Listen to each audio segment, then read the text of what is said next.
Well, good morning once again, and thank you for staying tuned to GBS Morning Extra. Welcome to the second bit of our discussion this morning. As I promised earlier, today we are joined by another guest who will be discussing with us education matters. And before we do that, I would like us first to take a look at this video that we ran earlier this week. That was on Monday. On Sunday, the Cabinet Secretary for Education, Professor George Magoha, spoke on the speculations that were being made about school reopening and about the fate of KCPE and KCSE candidates in the country. Let's listen in. Mine will be a very short one.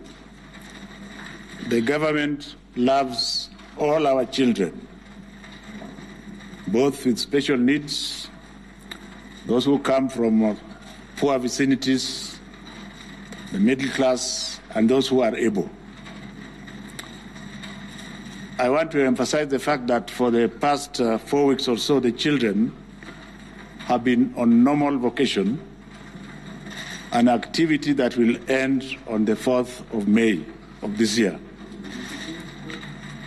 And in the interest of the safety and lives of our children, our beloved children, the government has decided to extend school closure for 1 month, effective from the date of opening. During the intervening period, there will be many interventions that will depend on how the government is able to control this disease. I want to emphasize one point, that whenever the examination is going to be administered, every child, every Kenyan child, will have been given the opportunity to cover whatever time that is lost before the said examination is administered. At this point that I'm speaking to you, the government has not decided to postpone both the Kenya Certificate of Primary Education and the Kenya Certificate of Secondary Education. I hope I have preempted your questions with regards to exams. Let our children enjoy their last week on holiday and then start the 1 month that has been added to them. Thank you.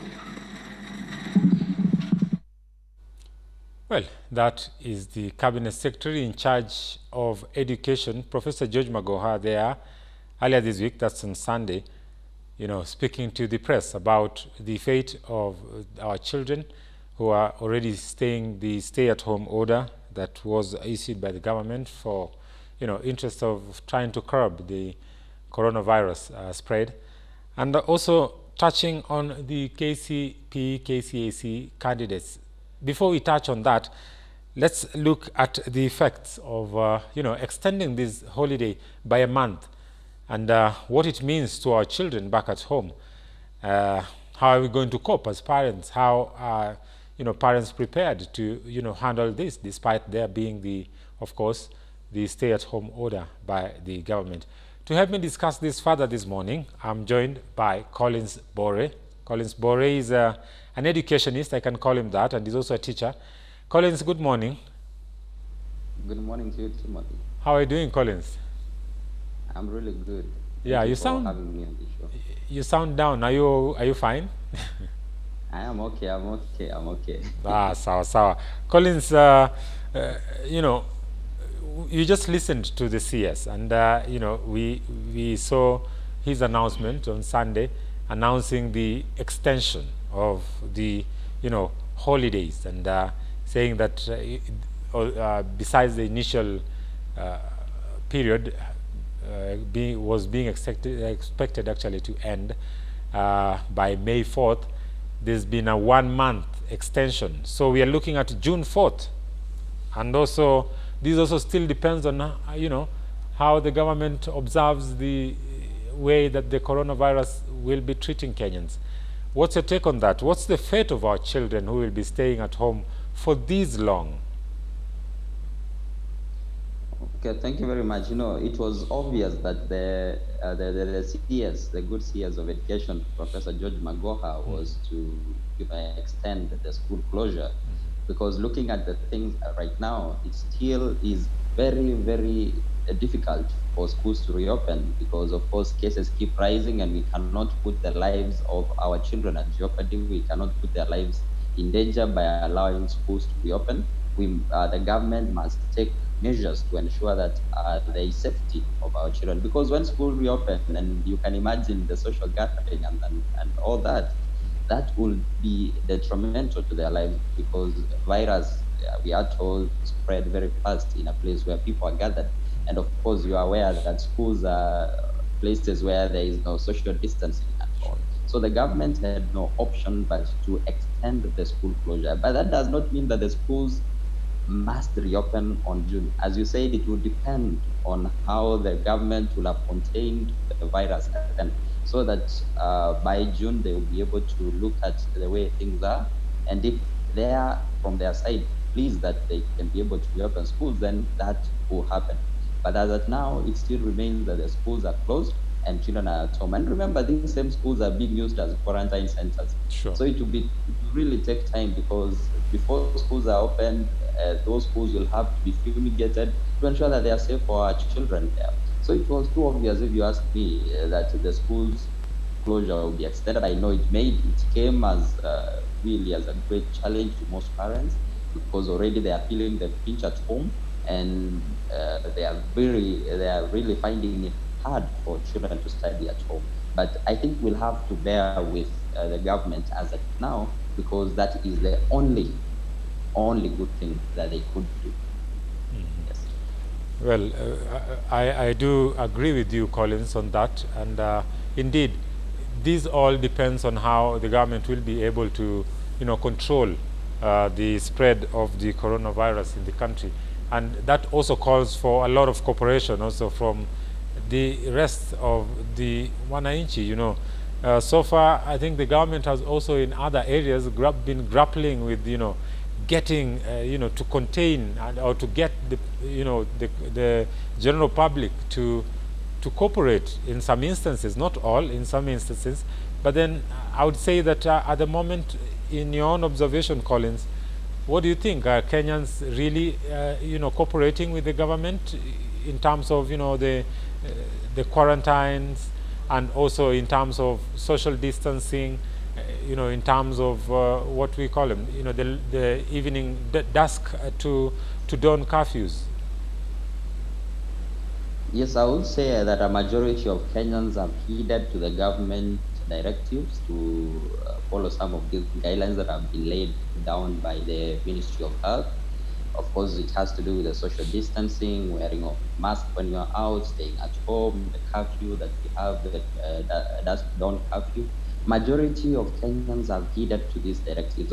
But of course, we have a section of Kenyans who have decided to blatantly flout some of these regulations. And the government has said that really they are putting their lives and those of their loved ones at risk. And it is important that they follow those directives.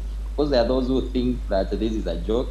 Probably they have not seen their next of kin, hit by this particular virus. And I have heard even some say that this virus maybe is non-existent. You see, that kind of attitude that Kenyans have is something that a section of Kenyans actually have, is something that needs to be, fought, and they need to be sensitized. That is important to stay at home, because the earlier we fight this particular pandemic, the earlier we get back to our normal businesses. You remember the government is slowly reopening the economy. So it depends on our behavior as Kenyans. So I would want to call upon Kenyans to be very, vigilant, to ensure that they follow these guidelines, because it's only for some time, and I'm sure with time things will come to normal, and we'll be able to attend to our daily duties. So as of now, let's follow the regulations that are there, and I'm happy that majority of Kenyans are doing that, and let's continue doing the nitty-gritty that we have been told by government. Also, there are things that may appear simplistic in a way. When you are told to wash your hands, you are told to stay at home.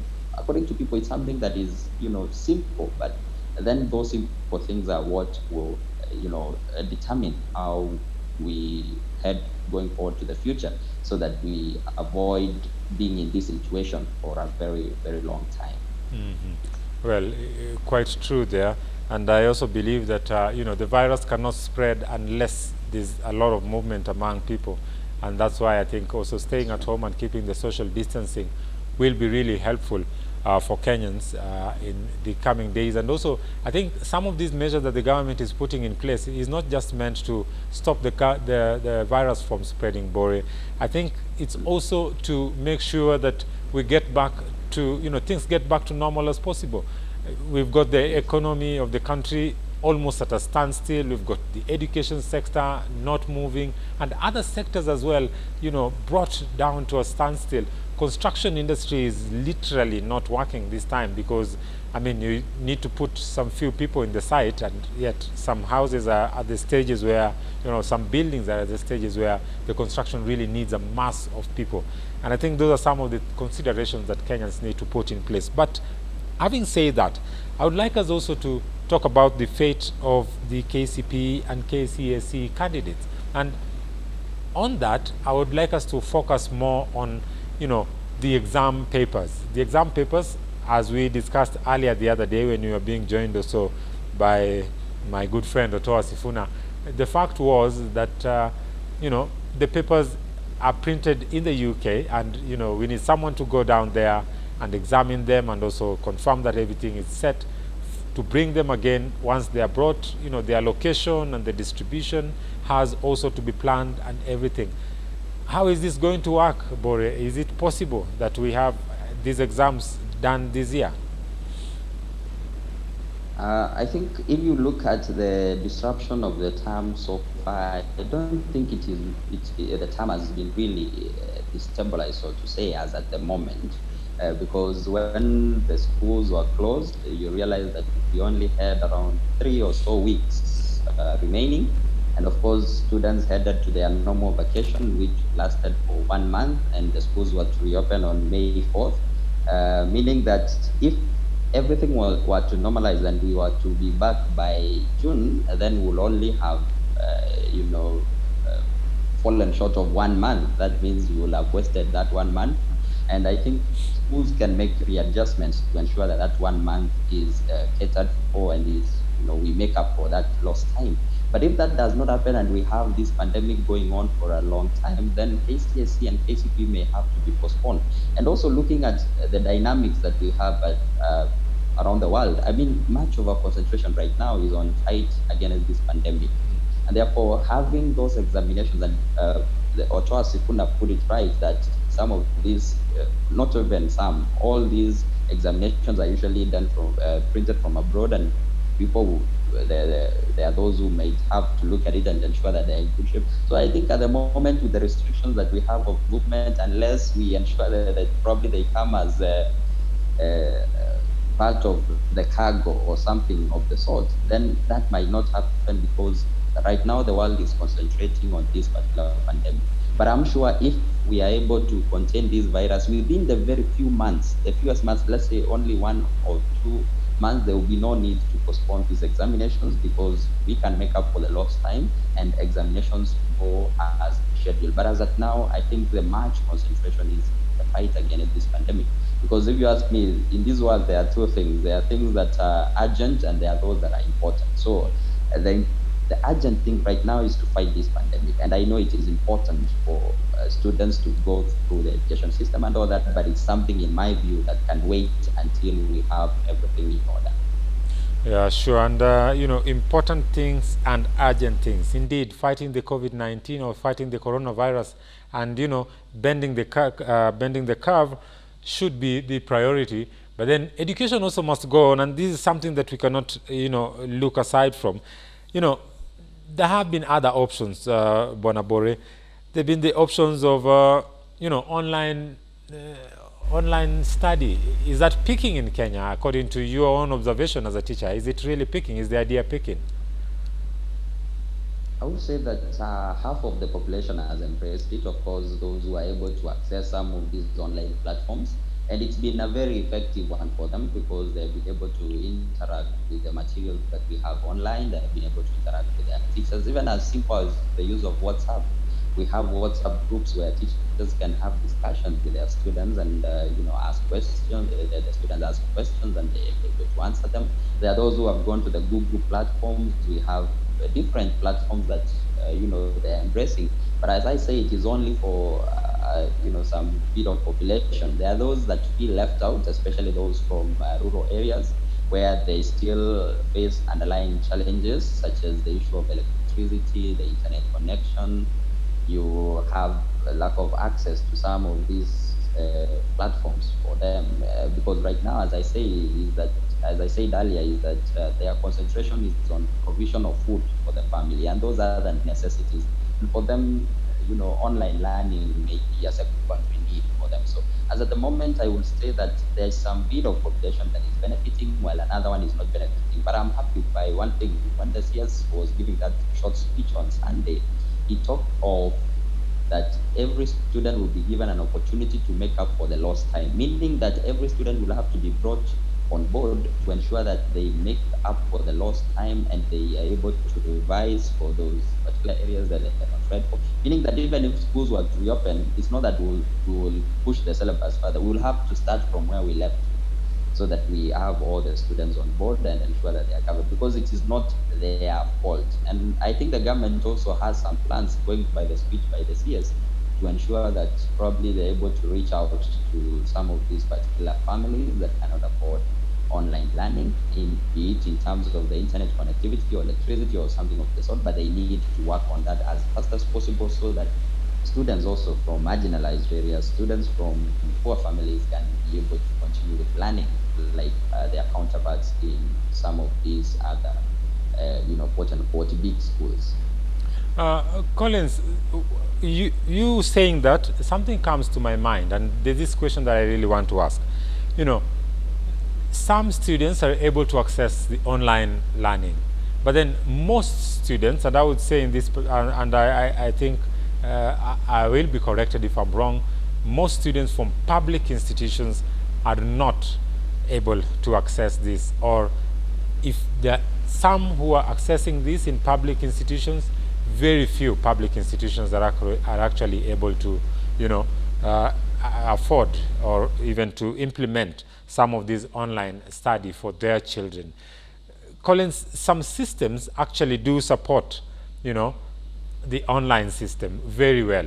But then the kind of system that we have in our country, and when we look at the infrastructure that we have in our country, is not really possible for most of our students, according to what already has been laid, to access online learning. Isn't this a challenge? Can we look at this situation as a challenge that is affecting the public institutions more than it is affecting the private institutions?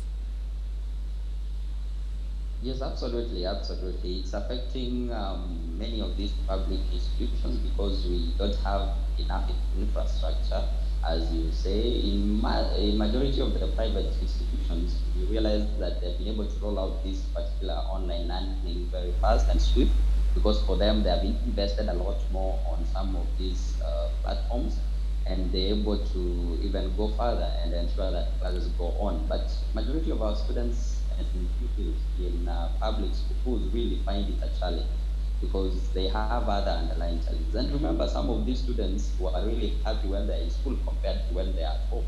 As much as possible, they knew that when they're in school, they could even get food, but now it is a challenge even at home to get this particular food. So let alone education for them. So it's really a challenge. It's very few public schools who can access some of these online platforms, but for the majority in our rural areas, in our slums, they still find this as a story. It's no longer, it's not a reality to them, and that is where the government needs to also look at moving forward. I think this is a perfect opportunity for them to learn that it's high time that they invested a lot more on education. And remember, we have talked about us moving from to a more advanced technological world. So we need to embrace some of these things, and it starts from the schools themselves. That if they're able to ensure that every school has an online platform where they can access these materials, students before we even roll it down to the family level, then I'm sure the students will be able to benefit a lot more on that, so that we don't only focus on that one-on-one talk with the teacher. When students are alone, they can still go on with their learning, and that is still happening in Kenya. And public schools are the worst hit. For most private schools, I'm telling you, learning is ongoing. Students are instructing their teachers. There are even timetables that I've seen in different private schools showing lessons going on as usual. But that only applies for majority of private schools. For public schools, it still remains a dream. Something hit me. I think it was the day before yesterday, or yesterday, I was talking to a teacher who, teaches in one of these institutions, private institutions, and he surprised me that some systems have actually decided to award, candidates who are to graduate their classes either to the next level or to the next class, or to finish, to complete their level, their education, and that these systems have decided that, okay, let's do this. Let's take, maybe a whole term back from the time that this student got into this class. Let's assess what they did and how they did it and how they performed, and let's take an average marks and give to them depending on how they've been doing in class. And I was surprised that some students in other learning systems have actually been able to be awarded, marks, because they're looking at the situation now and they're not certain again of when the schools might reopen or when the students might sit for the exam. But then they've decided, okay, this is what we're going to do. We only had maybe a month or two to complete our syllabus, and let's just award these students depending on how they've been performing with the cards and the mocks that they've been doing in class. Do you think that that's a possibility, and do you think that we would be much fair if we do that also to our students? Because again, when you look at one of the areas that the CBC, which is our new system, has been touting for, it's a learners-centered kind of system of education than it is more of a teaching-centered system of education. Yeah, it's true. I agree that majority of private institutions have decided to go that way. And for me, if you ask me, I think it's a very, very good way of looking at it, because our obsession with examinations in this country has been really, I don't know why we are so much obsessed with examinations. Yeah. That must be the only test for them. We have what we call the summative examinations, yes, that they must sit an end of term exams for them to proceed to the other level. But I think what these private schools are doing is that let's have an average of the marks. Let's see the way the students has been performing all through. Then we can have an average and look at it and see whether this student can proceed to the next level. Because for me, that would be the best way to look at it. Because sometimes looking at the examinations, the 844 system, as you said, that we have had, it has been so much focused on examination. Sure. So much so that, we only judge a student by the one examination that they do. So when we have some of these average marks done, then we're able to look at consistency of the students, and we'll be able to even make a more, valuable decision than when you did with only one particular examination. So I think it's something that our good CS of education also can borrow from these particular institutions, and that can also be implemented, especially during this particular time, because I usually believe that desperate times call for desperate measures, and sure, it's time to take certain measures that may be unique in a way. We don't have to sit some of these examinations. I don't think that the solution is having examinations every now and then. We can have an average, because these students have been doing these exams for a long time, and then we just see what they can proceed to the next level. But for the KCSE and KCPE, probably we might have to do the examinations, but for the other classes, we can focus on what some of these private institutions are doing to grade them moving forward. Yeah, because looking at that situation, we still, as Kenyans, we are still more focused on, these kids have to be, to sit down for those exams and that's how we've been doing it for a long time. And the coming of the CBC actually was trying to pull us away from that kind of a tradition. And according to my own observation, I think, again, summing up what these students have been doing in class and assessing what they've been doing and giving them an average on that would be much fair, because again, it takes us away from the traditional way of gauging what a student has been doing for 8 years in about only 4 days. So unlike that, I think the other way is looking at how they've been performing for the last maybe 2 terms or 3 terms, or in the class that they've been, and giving them that as an average. And that would, to me, be a way to go. But then, Collins, time is also going. But before I let you go, I would like to engage you in one more other area that I think is really raising a lot of concern. Yes, some private schools have actually put measures into place. I was talking to a friend who is we go to the same church, and she was mentioning about her children sitting for their exams the coming week, and how she was having trouble, getting them to sit down and study and all that. But then, yes, some private schools are actually going that way and are even assessing their own children.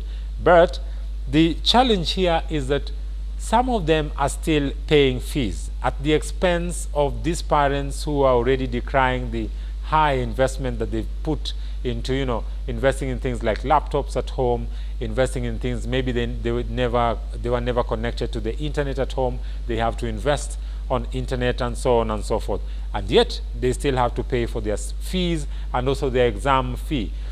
What do you make of this, Collins? Yes, it is very true that there are those private institutions rather who have decided to go that way, where they have have the excuse of the online classes as a way of charging exorbitantly high school fee from the parents. And remember, as at now, when the schools closed, we still had some time left, and that meant that the fees that they had paid for first time had not been exhausted. So I don't think that it is the best way to deal with this situation as at now, because I can say it's my personal view and my personal feeling that some of these private institutions have decided to make a business out of this pandemic. Because why would you charge fees from already suffering Kenyans? Because you're giving them a burden and they're already overburdened by the situation. Because some of these parents probably have been laid off. They are not in their work as they used to be. Some of them are at home. They are not getting the money that they used to get, and therefore it becomes a challenge for them. Because what you mean is that probably you'll have to increase the network connectivity in the house, and some of them may have had to install Wi-Fi's in their house. There are those who may have had to improve the electricity levels and everything. So you're giving them a burden in another way. And some of these parents are already in court contesting some of the decisions that have been made by some of these private institutions. Because for me, it's not the best way to go. I really, really feel that they are doing a good thing in terms of the online learning that is ongoing. But I don't think, because when I was looking at some of the fees that they are charging, it's almost the same amount that they charge when they're in school. And remember, these students are not even eating food. Sure. They are not providing transport to and fro from schools. I don't think that it is really worth it. I understand that probably they could be going through economic times, but remember what the president told us when this pandemic struck, that this is a time that calls for sacrifice. I don't think that is what they are doing. They are overburdening our the parents at home, and I'm happy because parents have not just agreed to some of these things. We have those who have gone to court, contested, and the Ministry of Education needs to really come out clear and rein in on some of these institutions that have decided to make a killing out of this pandemic, because it's not the best way. Well, alluding to the president's speech that you were just mentioning when the pandemic started, he was also very quick to warn those who want to take advantage of Kenyans in terms of whatever services they're providing or commodities that they're selling, in doubling or tripling or charging exorbitant unusual fees. And it's quite appalling that, you know, some schools can actually charge amounts of money that almost match those that they used to charge when the students went to school physically, without even regarding that parents have actually gone out of their way to even be kind enough, I would say, if I may be allowed to use that word, to allow themselves to even pay that little fee just to get their children to study. I mean, it doesn't make any sense that we are charging fees that are almost same as the one that they used to charge when students are at home. And that's what I'm telling at school. That's what I'm saying, that it's just a business. It's, you know, most private institutions, sorry to say, and it's my personal feeling again, is that they mostly focus on this money thing, which is wrong to us, because I don't think that is the best way to go. Let us also look at it in terms of the current situation that we find ourselves in, because these are economic times, tough times for us, not only as a country, but also individually. Many parents are feeling the pinch. So let's not look at it as though it is a normal thing for other parents who we think are able to take their children to either international schools or private institutions. They are also feeling the pinch, because there are those who used to work for different companies, but these companies are bad to incur losses. Probably their salaries have been cut by half. Some don't get any salary at all. So it's not really the best thing to do, and the private schools need to come out here. I've had the chair of the Kenya Private Schools Association come out saying that the schools have invested heavily on these online platforms. They use their own internet to ensure that they broadcast the lessons. They use their own electricity and all that, and the parents need to support it. But I think it's something that could wait, right? Yeah. Really, because. And if I were them, I would say that let's have these lessons. Then in future, we can see how to mitigate some of these challenges, so that we charge later, or probably look at the remaining fee that was not exhausted in past term and use that one at the moment, rather than, and remember, by the way, Timothy, most of these teachers who we have right now have been laid off. They are not paid. Sure. I have friends from different private institutions. They are telling me that they are not receiving their salaries at all. So why are you charging this money, and yet you are not paying some of these teachers? So I don't think it is the right way to go. I mean, it's just a business out of this, which is very, very wrong. And the Ministry of Education needs to come out clear, and they need to give us a direction, because our parents really will suffer from this. And our trade unions also needs to be, the teachers unions needs to come out also and talk to this particular issue, because really it's wrong for them to go this direction, especially at this particular time. I mean, it's really wrong. Well, I mean, that's shocking. I mean, for them to say that they're charging this amount because they've invested heavily on the infrastructure, yes, it's true, they've invested heavily on the infrastructure, but this is to serve their own interests as well, and also it should be looked at something that has been, laid to serve for a longer time. So are they expecting to, get back their investment in this period of the pandemic? Isn't it something that should be, spread across into the future? Yeah, it should be something that should be spread across into the future. I don't want, most of them are only looking at it, the situation currently, and they are not even looking at it in terms of the future. So I don't think it is the best thing that they did. They should consider that, and I'm sure the public outcry, they are going to, reconsider their decision, and they may have to a bit lower the cost. I mean, sometimes there is the cost that they would give, which is reasonable, but at the moment, what they are doing is unreasonable for me. I mean, it's not the right thing to do, and they'll have to reconsider that. I'm happy because the public has been really supportive.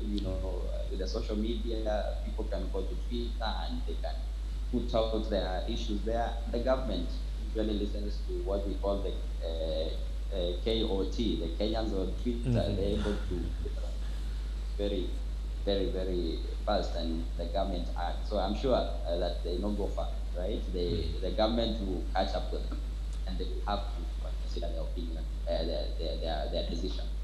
Sure, indeed. And I believe that, if they are watching, and these private schools should really be considerate, and the government also should crack the whip on those who are charging exorbitant fee. Of course, they have to charge at least some fee because they have to, you know, also pay bills, and some of them still have to get teachers to come, you know, in class, although they are not students, or to come in school and also, you know, do some of these works, because some of these works cannot, of course, be done remotely as much as possible. But then as we look into that, the plight also of schools in private schools, that's something that, Collins, I would like us to find another platform to discuss exhaustively also, because as you mentioned, I also was speaking to one teacher from a small private institution, and the reality of the matter is they are on unpaid leave. Yeah, it's true. It's true. I have had friends in most private institutions who are on unpaid leave. Right now, a memo was released to them telling them that they have to go home and they not receive their salaries for this particular period that will have this pandemic. I mean, it's not their making. I mean, right? So I don't think it's really fair for them. It would be probably reasonable if they somehow reduced the fee, the amount of salary. But when you really don't even give them a penny, right? You're saying that you don't even value some of these teachers. And let me tell you, some of these teachers are going out of their way. Well, at home, they are still engaging with their students, right? So I don't think it is the way to go. I know private institutions have invested a lot more on education. And what they can do is that they can look at it in terms of the future. Let's support these particular teachers because some of them do not have any other means of getting money. So what you are really telling them is that you're only valuable to us when you are in school, and outside here you are nobody to us. It's really wrong to treat our teachers like that. And they have been complaining and saying that they are not getting anything, and the government, not the government, I mean the managers of these particular institutions should consider also a bit encouraging and motivating them by giving them something to support them with this particular pandemic, because majority of them are doing a great job while at home still engaging with the students. Sure, and I do agree with you, Bore. I would like us to discuss that much further, and I think we should tackle this particular one, because looking at all sectors right now, I know the tourism sector, which has also been dealt a big blow right now because of the travel bans, border closures and grounding of planes. It's quite clear that there's no way that tourists can even move and people can move into other countries, and so you find in such firms that there's actually a total reduction of workers, and even those who remain in work have almost 50% slash in their salaries. And we've heard of job losses, of course, that has come also with this pandemic. And teachers, of course, I believe are not an exception. But then we do hope that there is something that is done about teachers in particular. There are some areas, I think, there's some industries or some sectors that there need to be a lot of consideration, and the government, I think, needs to play a much bigger role. Collins, what is your take on that as you give us your final remarks? Yes, my thought would be the government needs to also focus on the informal sector. I mean, I think the focus a lot when the president was giving the economic measures that have been taken to mitigate the situation in Kenyans this particular pandemic. Much of the focus was on formal sector, but not who are not under government payroll. Right? We are talking about the issue of tax, right? Yes. Where we only talked about these particular people who are employed by government. So what about those who are not employed by government? So it is something that the government can also look at and ensure that they also do something for those that are in the informal sector. And I'm happy that slowly the government is even reopening the economy. Recently, you had the CS in charge of health say that restaurant that they do that slowly by slowly, still taking into consideration some of the precautions that I have given us before. The issue of social distancing will have to be paid while these restaurants are open. So I think also in some of these informal sector, ensure that they open and let them continue and will get better. So it is a big focus that the government needs to look at. The informal government needs also ensure that look at their state and address the challenges that they are facing currently, because the government is for us all. It's not for only those who are employed by government. It's also for those who are in the informal sector. Sure. So let them encourage them also at this particular time and look for ways to get this. Yes. Sure. Thank you very much, Collins Bore. We've been speaking to Collins Bore there, an educationist and also a teacher here in Nairobi. And thank you very much for your contribution, Collins. I would like us to discuss this issue of teachers and their jobs, their job security. Probably, God willing, next week we need to tackle that and also talk a little bit more on what are some of the measures that the government can put into place to support other sectors that are not in the mainstream or are not government driven, especially in the private sector. We've seen a lot of unfair treatment by employers in the private sector, and we hope that the government will be also alive to the fact that these are also Kenyans, they also have needs, and so on and so forth. Well, viewer, that brings us to the end of our discussion this morning. Thank you very much for staying tuned. For comments, suggestions, or opinion, you can send that to our email, info@gbskenya.com. Our hashtag is GBS Morning Extra. Our Twitter handle, of course, is @KenyaGBS. You can also send us an SMS on 21144. 21144 is the number. My name is Timothy Omondi. Do have yourself a productive day. See you again tomorrow, God willing.